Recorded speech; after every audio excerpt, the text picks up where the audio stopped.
Starfield is now closer to the finish line than ever before, and with just a few days left to go before it launches, Bethesda and Microsoft have begun revealing plenty of details about the game and just what it is that you'll be doing inside of its vast cosmos. Recent deep dives have shown off more of the galaxy that you'll be able to explore, the factions that you'll interact with, and the spaceships that you'll be able to fly from planet to planet. Here's everything to know about Starfield.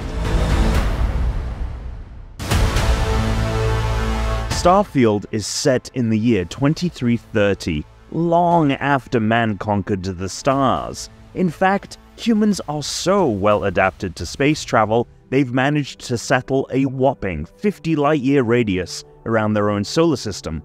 This area is referred to as the Settled Systems. That's over 80,000 times the distance from Earth to Pluto. While you'll be able to explore seemingly every nook and cranny of these systems, the main hub of Starfield is New Atlantis, capital city of the United Colonies and home to Constellation, the last group of space explorers. Starfield begins with your character, the Spacefarer, receiving an invitation to join this organization after stumbling across a mysterious artifact that the group covets. However, the United Colonies aren't the only spacefaring society. There is also the Freestar Collective, who call Aquila City their home. While these two factions are no longer at war with one another, the end of their conflict is still fresh, and their peace an uneasy one.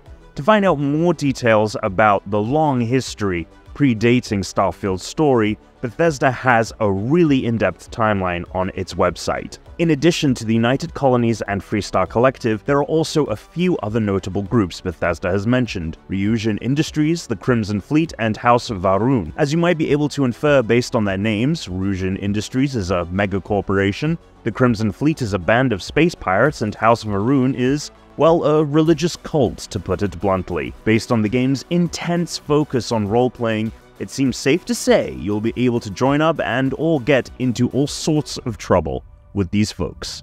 During 2021's Tokyo Game Show, Howard revealed that Starfield has more than 150,000 lines of dialogue, which is more than any Bethesda game before it. While your character is not voiced, it seems like just about everyone else is, seemingly making for a very immersive experience. We should also mention that companion characters make a return in Starfield, with Vasco the utility robot confirmed as one of them. Last, but certainly not least, Howard also announced the main campaign should take around 30 to 40 hours to complete. To put that into perspective, Fallout 4's main campaign takes around 30 to beat, while Skyrim takes about 25. Starfield will be Bethesda Game Studios' first new IP in 25 years, but the company has been exploring the idea of making a space game since as early as 1994, according to the studio's director Todd Howard.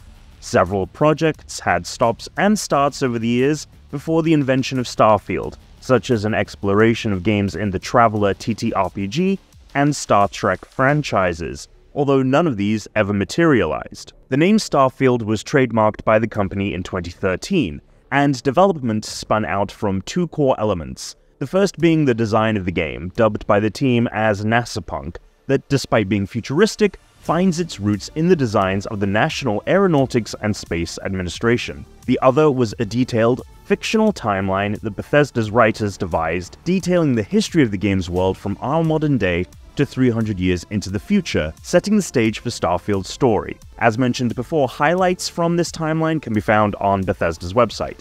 Active development of the game started around the time of Fallout 4's launch in 2015. In September 2020, Bethesda released a statement about how much the acquisition by Microsoft and the release of its new Xbox Series X and S were impacting the work the studio was doing on its games. In that statement, Howard said the new technology had led to, quote, "our largest engine overhaul since Oblivion." As such, the game will utilize Creation Engine 2, a revision of the studio's in-house game engine.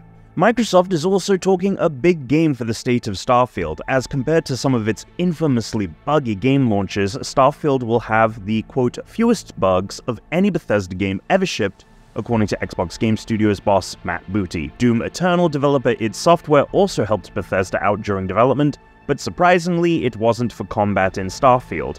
The studio assisted Bethesda on the graphics side of Starfield, as some id Tech elements were used in the game's creation engine. Starfield, at its core, shares a lot of similar gameplay with previous Bethesda Game Studios games such as Fallout 4. The game is an RPG that can be played in either first or third person, with the player utilizing both weapons and words to progress. However, there is a lot that is new about Starfield 2.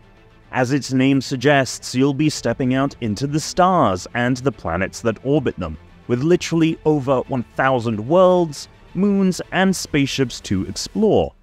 Many will be procedurally generated and ripe for exploration. Others, such as the desert moon of Crete, lie somewhere in the middle, with outposts occupied by treacherous space bandits. Your space explorer is formed in a character creator, with the ability to give them a variety of backgrounds and traits that you are able to choose from. Based on your choices, your character will have their own unique set of talents and flaws that can make your intergalactic adventure truly your own. Your character will explore the galaxy in their ship, which can be modified in numerous ways with the ability to swap out different parts to fit your needs. Want something focused on speed and firepower? Strip it down to the bare essentials and strap the best weapon modules you can afford to. Want to haul a bunch of cargo? You can build a ship that is literally made almost entirely of storage containers.